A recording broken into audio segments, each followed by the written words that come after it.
Jangan lupa klik tombol subscribe dan nyalakan lonceng notifikasinya. Terima kasih.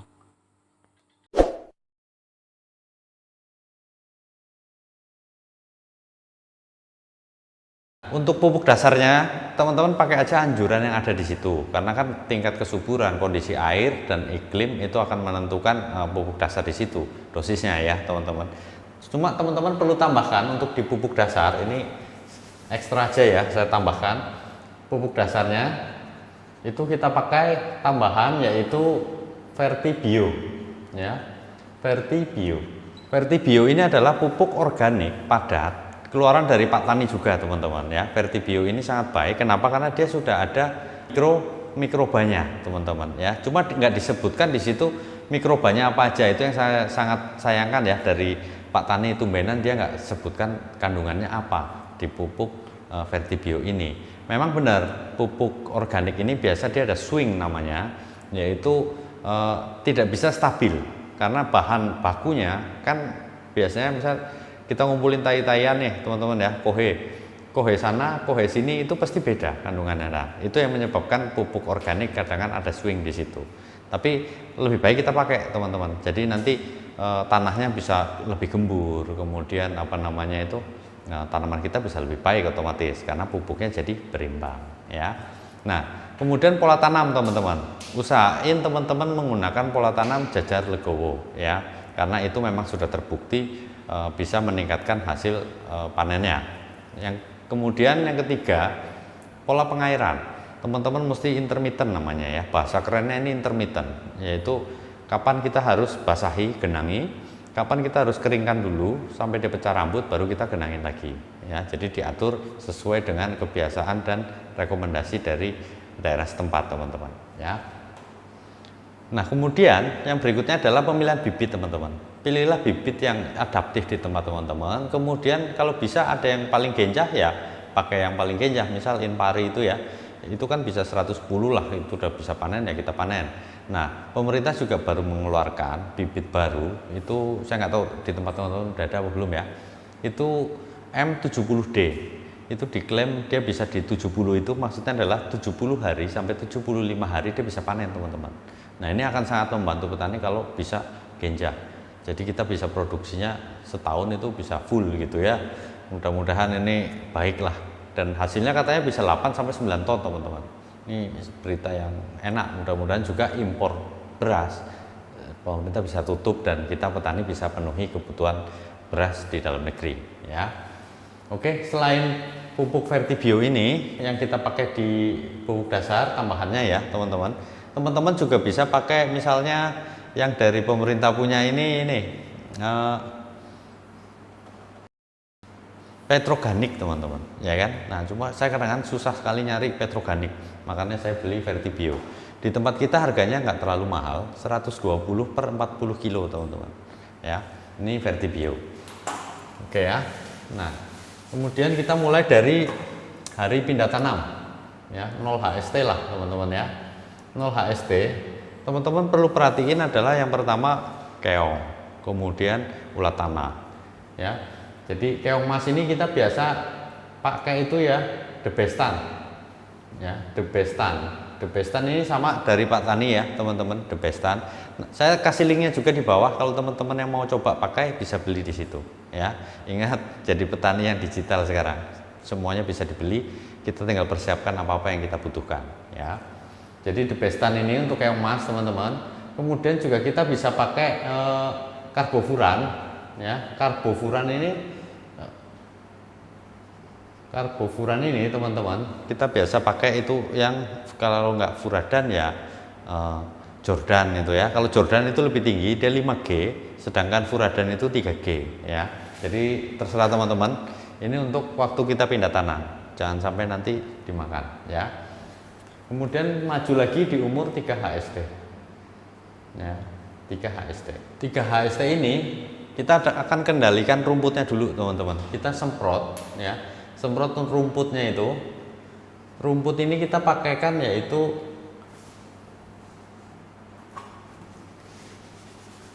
nah 3 HST ini teman-teman, kita harus kendalikan persiapan untuk pengendalian rumput teman-teman ya. Nah, rumput ini kita bisa pakai Ultron ya. Ultron ini sama, masih produk dari Pak Tani juga. Dia itu herbisida selektif. Gunanya ya untuk membasmi rumput supaya rumput itu nggak tumbuh gitu ya. Dan ini kita bisa semprot, ada tanaman padinya nggak masalah karena dia selektif. Jadi yang dibunuh selain padi. Kalau dia tahu oh ini padi, pasti tetap tumbuh. Jadi nggak usah takut teman-teman ya. Kemudian masuk lagi ke 7HST teman-teman. Nah di 7HST ini teman-teman cek ada nggak serangan ya. Biasanya kan ada wereng, pengorok batang ya kan, kemudian kutu putih palsu itu ada ya, antara 7 sampai 10 HST lah ya, 7 sampai 10 HST. Nah ini kalau ada serangan ataupun untuk pencegahan teman-teman bisa pakai yang pertama adalah Abamectin ya. Abamectin macam-macam, teman-teman bisa pakai Demolis, Agrimek, kemudian ada Bamek yang sampai 60 EC ada. Nah terserah teman-teman mau pakai yang mana ya. Nah ini kita akan mix teman-teman dengan Dimehipo ya. Nah ini produknya kayak Kempo ya kan, terus Kenmipo. Nah yang po belakangnya ini kita bisa pakai, ini di mix nggak ada masalah untuk wereng dan juga kutu ya. Jadi ini bisa dicampur. Kemudian kita lanjut lagi ke umur 10 sampai 14 ya. Kita lihat tanaman kita udah, kalau orang Jawa itu di kampung saya bilang ngelilir teman-teman. Tanamannya sudah mulai ngelilir belum? Kalau sudah mulai ngelilir berarti baru kita bisa melakukan pemupukan tahap pertama ya, pemupukan susulan pertama. Nah apa aja yang kita pakai pupuk susulan pertama? Nah untuk susulan pertama teman-teman umur 10 sampai 14 hari teman-teman cek aja tanamannya udah ngelilir belum. Yaitu pertama Vertipos teman-teman ya. Vertipos ini apa? Vertipos ini yang bungkusnya kuning ini teman-teman ya. Dia isinya itu adalah P20%, ini fosfatnya ya. Kemudian MgO itu 3%. MgO ini adalah pupuk untuk zat hijau daun teman-teman. Jadi harus diaplikasikan. Kemudian yang berikutnya ada sulfur di sini. Ya, sulfur ini 1%. Sulfur ini untuk apa? Untuk sebagai transportasi nitrogen teman-teman. Ini penting sekali bekerja sama dengan MgO ini supaya daunnya bisa hijau bagus ya. Kemudian ada lagi CaO. Nah untuk masa ngelilir ini kita harus pakai CaO. Kenapa? Supaya nanti pucuk akar, kemudian pucuk titik tumbuh, kemudian anakan dia akan terbentuk banyak teman-teman ya, CaO ini. Nah kemudian yang berikutnya adalah boron. Boron ini untuk transportasi enzim dan lain sebagainya. KCl juga ya, kalium akan ditransportasikan juga oleh boron. Jadi ini lengkap sekali Vertipos ini. Makanya saya bilang saya suka sekali produk Pak Tani ini teman-teman.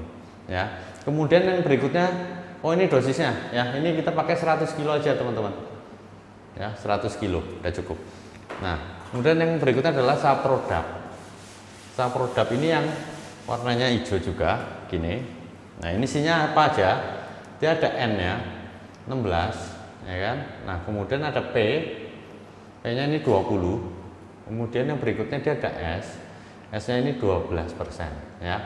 Jadi nitrogen untuk daun, P-nya untuk akar dan batang, S-nya untuk unsur makro sekunder ya.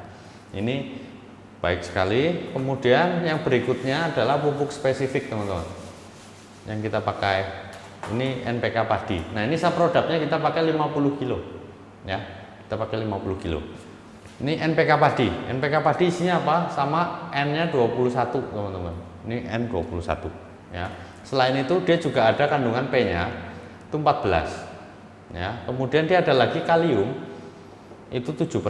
Jadi padi ini kan butuhnya N sama P dulu waktu awalan yang tinggi teman-teman, supaya nanti daun sama anakannya banyak. Nah kemudian selain NPK padi ini ada NPK-nya, dia juga ada unsur TE-nya teman-teman ya. Ini sudah plus TE. TE ini adalah unsur mikro, trace element ya. Jadi dibutuhkan dalam jumlah sedikit, tapi ini penting teman-teman. Seperti saya sering bilang bahwa pupuk itu mikro ini bukan masalah kerupuk atau sambal gitu, tapi ini adalah garam yang bikin makanan jadi enak. Jadi biar tanaman kita enak menikmati pupuknya, ya harus ada mikronya, ya harus ada teman-teman, ya. Jadi ini kita pakai berapa? Ini kita pakai 50 kilo, ya sama. Jadi yang Vertipos 100, Saprodap 50, NPK padi 50 juga. Nah kemudian yang terakhir ini adalah kita tambahkan lagi Urecode, ya Urecode. Nih Urecode ini apa? Ini sebenarnya adalah urea, ya 46% ya, sama kayak urea biasa, cuma dia dikemas dalam apa ya, dia itu ada ini ya teman-teman, ada pencampurnya supaya urea itu amoniaknya, teman-teman yang belum tahu ya, bentuk nitrogen bisa simak video kita yang ada di sini ya. Jadi dia ada NO3 dan ada NH4. Nah kalau urea ini udah positif NH4 amoniak, dia akan cepat sekali menguap teman-teman ya. Makanya teknologi ini baik sekali untuk mengemas urea. Jadi urea yang dikemas supaya dia slow release. Jadi dia akan dikeluarkan pelan gitu loh. Jadi ada waktu buat tanaman kita nyerap. Nggak hari ini aplikasi, berapa seminggu udah hilang gitu, udah nguap, udah kemana-mana gitu ya. Jadi ini harus pakai ya. Ini berapa? 50 kilo ya teman-teman. Nah teman-teman usahain kita harus punya namanya BWD ya, bagan warna daun ya, untuk petani apa namanya ini, padi terus jagung itu harus punya. Kenapa? Karena itu ngukur kurang nggak urea kita gitu loh. Kalau ureanya kurang kan warnanya nggak sesuai dengan bagan, kita tinggal tambahkan. Jadi kita ada kontrolnya teman-teman. Oh ini kurang, jangan sampai nanti pas sudah masuk masa primodia baru keluar anakannya. Kan repotnya apa? Nanti nggak seragam, ujung-ujung ini nggak jadi, anakannya telat gitu loh ya. Makanya dari awal ini harus seimbang dan juga cukup pupuknya ya. Jadi jelas ya teman-teman, ini totalnya kalau kita total ini berarti 250 kilo ya, 250 kilo. Oke. Nah kemudian kita masuk lagi, yaitu hari berikutnya umur 14 HST teman-teman.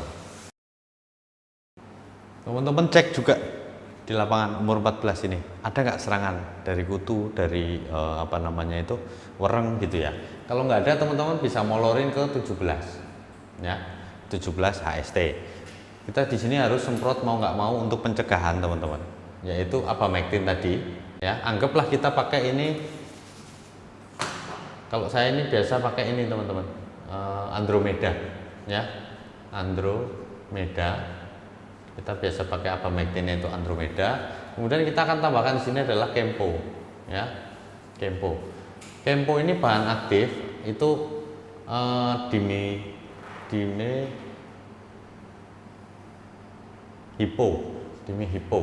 ya, Dimehipo ini 480 SC kalau saya nggak salah teman-teman. Nah, kemudian masuk ke umur 21 teman-teman, 21 HST. Nah kita kan mau tanaman kita ini satu anakannya banyak, nanti malainya jadinya kan otomatis banyak, kemudian daunnya tetap bagus sampai selesai nanti ya. Jadi 21 ini kita semprot pakai ini Neo Kristalon yang hijau teman-teman ya, yang hijau. Jadi yang neokristalon ini kan baru dia ditambahkan unsur-unsur yang lebih lengkap lagi daripada yang kristalon yang lama teman-teman ya. Ini kita pakai yang hijau karena masih masa vegetatif ya, kita kasih neokristalon hijau. Kemudian lanjut lagi teman-teman umur 30 ya, 30 HST ya, antara 30 sampai 34 lah, 34 HST. Lihat perkembangan tanaman teman-teman ya. Ini kita lakukan apa? Kita lakukan pemupukan kedua, pupuk susulan kedua teman-teman. Nah pupuknya apa aja?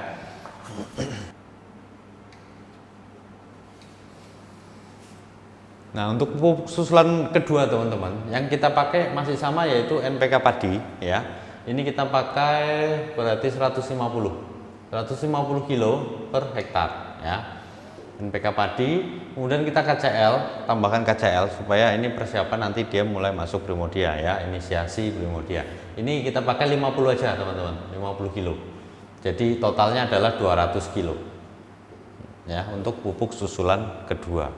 Nah kemudian teman-teman umur 35 ini harus dan wajib teman-teman aplikasikan, yaitu MKP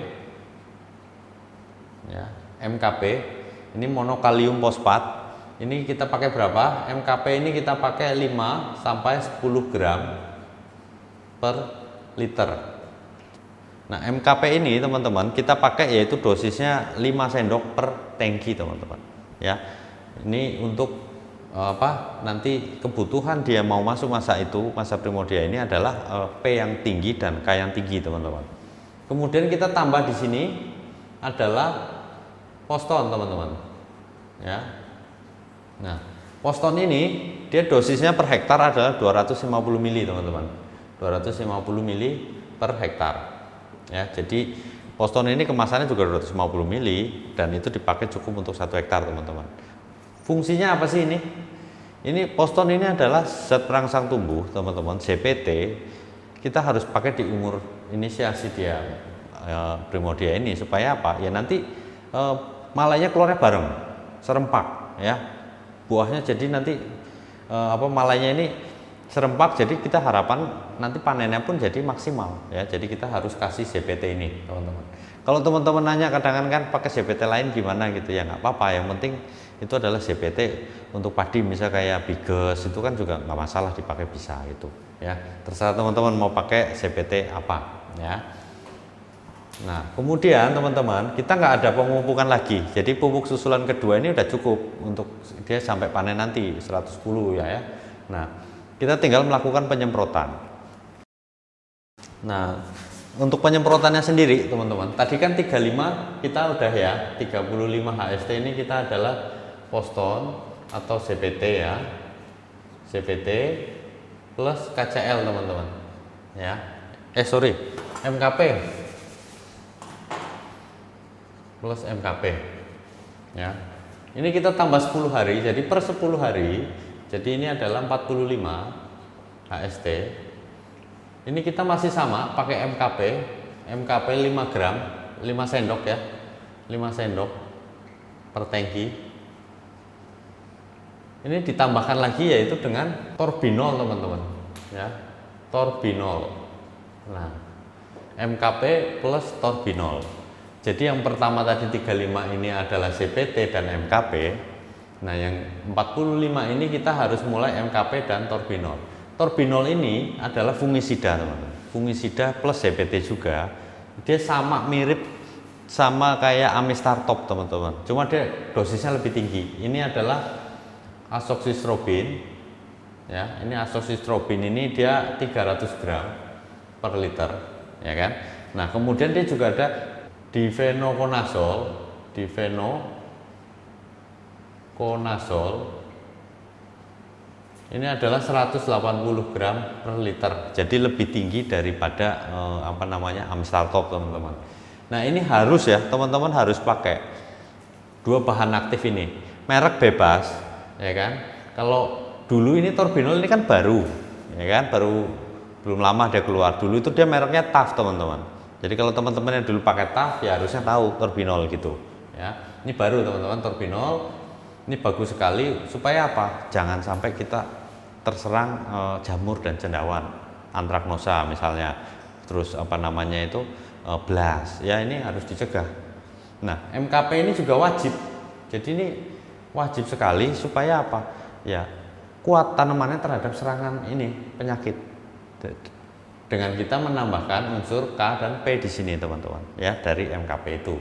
Nah, kemudian kita tambah lagi 10 umur 55 teman-teman, 55 HST ini kita kan ini udah mulai, kita harus gimana caranya daunnya tetap hijau, kemudian nanti pengisiannya itu full sampai panen ya, jangan sampai daunnya nggak hijau, karena kalau daunnya hijau, daun ini kan dapurnya tanaman ya kan, kalau dia nggak hijau gimana mau ngisi gitu padinya ya.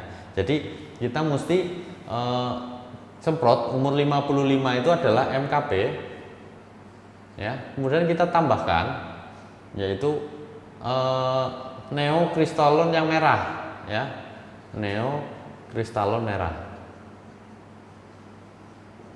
Nah, ini dosisnya berapa?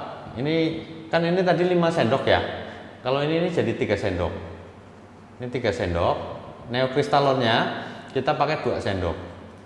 Nah, itu gitu teman-teman ya. Nah, misalnya nanti yang umur 65 ini teman-teman mau selingin deh 65 HST, mau MKP aja gitu ya, nggak usah pakai ini, boleh ya. Intinya adalah penyemprotan ini berfungsi untuk apa? Memberikan nutrisi supaya tanaman itu tetap bisa produktif. Indikatornya apa? Gimana caranya? Pokoknya padi ini harus hijau terus teman-teman ya sampai panen. Nah, ya kita harus rutin semprot dengan pola yang seperti ini. Ya, 10 hari sekali teman-teman boleh pakai MKP ataupun neokristalon, atau mungkin pupuk lain yang teman-teman ada rekomendasi di situ pun tidak masalah. Tetap semangat, jaga mood, Gusti berkahi.